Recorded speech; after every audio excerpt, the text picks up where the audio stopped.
Bonjour et bienvenue dans cette vidéo dans laquelle je vais vous parler de la procédure d'injonction des pays. Cette procédure a été aménagée par le législateur Ouada dans l'acte uniforme portant sur l'organisation des procédures simplifiées des recouvrements de créances et des voies d'exécution. Lorsque vous avez une créance contre votre débiteur et que lorsque votre créance remplit un certain nombre de conditions, des conditions qui sont liées d'une part à la nature de la créance et d'autre part à la cause de votre créance à son origine, vous pouvez engager cette procédure d'injonction des pays. Alors, quelle est la procédure à suivre pour obtenir une ordonnance d'injonction des pays devant une juridiction? Et quels vont être les effets de la décision qui va être rendue par le juge en matière d'injonction de pays? Et si vous étiez le débiteur, quelles sont les voies de recours qui s'offrent à vous une fois cette procédure engagée contre vous ou lorsqu'une ordonnance d'injonction de pays a été rendue à votre encontre? Suivez cette vidéo, nous allons expliquer. Bonne vidéo.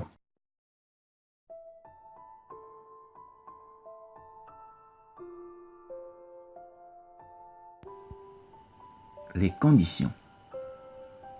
Les conditions liées à la nature de la créance.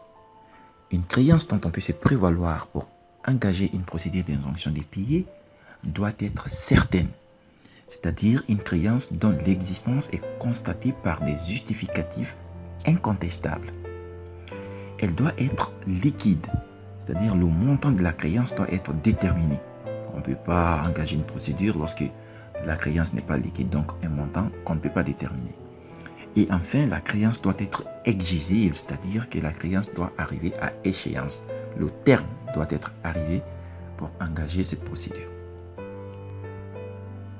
Les conditions liées à la cause de la créance maintenant, à l'origine de la créance.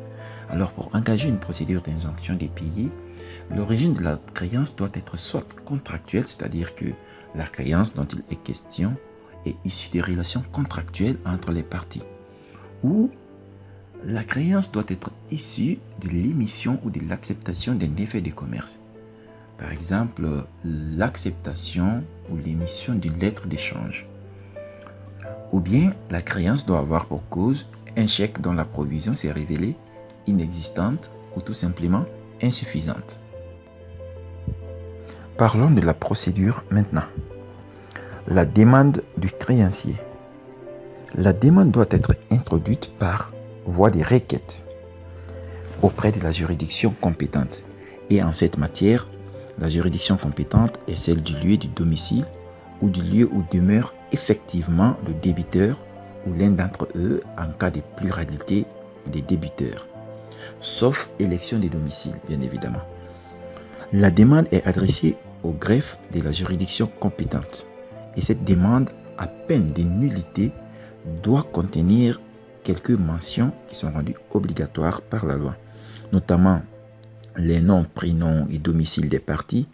Lorsqu'il s'agit d'une personne morale, la dénomination sociale, le siège social, la forme sociale de la personne morale, l'indication précise de la somme réclamée, accompagnée des documents justificatifs. Parlons de la décision d'injonction des payés maintenant. Le juge qui est saisi du dossier, au vu des documents qui sont produits, a deux possibilités. Soit il va rendre la décision d'injonction des payés pour le montant qu'il va fixer, ou tout simplement il rejette la requête du créancier. S'il estime que les documents justificatifs qui sont produits ne sont pas suffisants pour justifier une décision d'injonction de payer, il est libre de rejeter cette requête-là.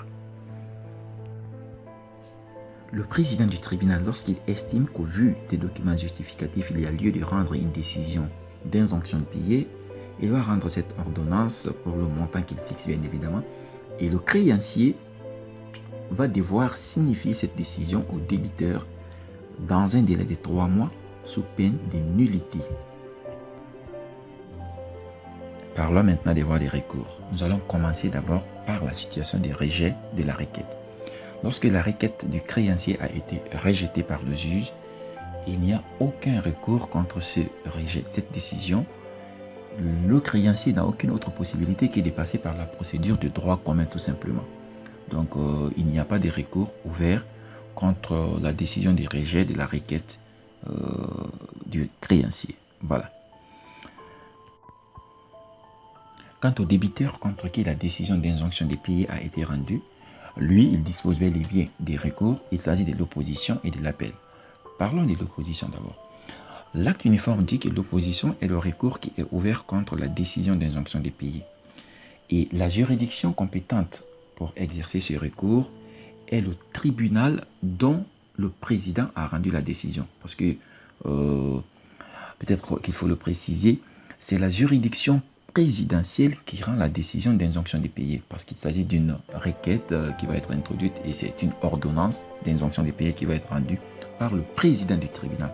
Alors c'est le tribunal dont ce président est ici qui est compétent pour examiner le recours contre cette décision, donc l'opposition du débiteur. Le débiteur dispose d'un délai de 15 jours à compter de la signification pour exercer ce recours qui est l'opposition. Et l'opposant doit notifier ce recours à la partie adverse ou aux parties adverses en cas de pluralité et au greffe du tribunal. La juridiction saisie sur opposition doit procéder à une tentative de conciliation. Et en cas de réussite de cette conciliation, le président dresse un PV de conciliation signé par les parties dont une expédition est revêtue de la formule exécutoire. Mais en cas d'échec de la conciliation, la juridiction statue immédiatement sur la demande de recouvrement. Cette décision aura la valeur d'une décision contradictoire. La décision rendue sur opposition se substitue à la première décision d'injonction des pays qui a été rendue, bien évidemment. Et la décision rendue sur opposition est susceptible d'appel dans un délai de 30 jours. Parlons de l'appel maintenant. En cas d'échec de la procédure de conciliation, la décision qui sera rendue à l'issue de l'opposition aura les mêmes effets qu'une décision contradictoire, comme nous l'avons dit tout de suite. Dans ce cas, cette décision ne peut être susceptible que d'appel, d'autant plus qu'elle a été rendue par le tribunal et non par la juridiction présidentielle. Donc, cet appel va être exercé dans les conditions qui sont prévues par la loi nationale de chaque État partie, excepté seulement que le délai dans lequel l'appel doit être exercé a été fixé par l'acte uniforme. C'est un délai de 30 jours à compter de la décision. Maintenant, quels sont les effets de la décision d'injonction des pays? Lorsque cette décision a été rendue par le président du tribunal, quels vont être ses effets? D'abord, on va observer est-ce que le créancier a notifié la décision au débiteur. Si oui, on attend le délai d'opposition.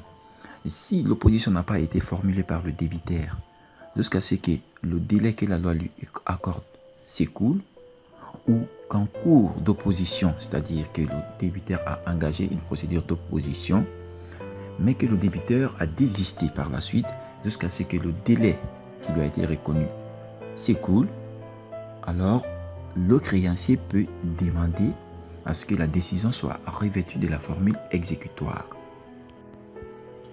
Dès lors, cette décision aura les mêmes effets qu'une décision contradictoire.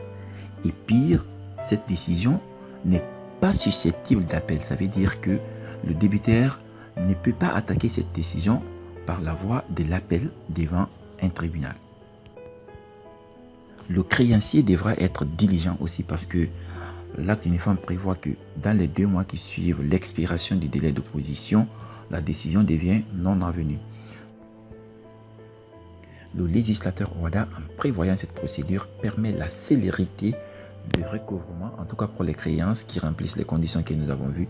Donc ces créanciers-là sont dispensés de la lourdeur et de la longueur de la procédure de droit commun. Ce qui est en parfaite adéquation avec les objectifs qui s'est assigné cette organisation d'intégration juridique qui est de doter les États membres d'un droit des affaires attractif qui permet non seulement de sécuriser les transactions, mais aussi permettre un développement économique des États membres. Merci. Abonnez-vous à la chaîne, likez si vous avez aimé cette vidéo. À bientôt.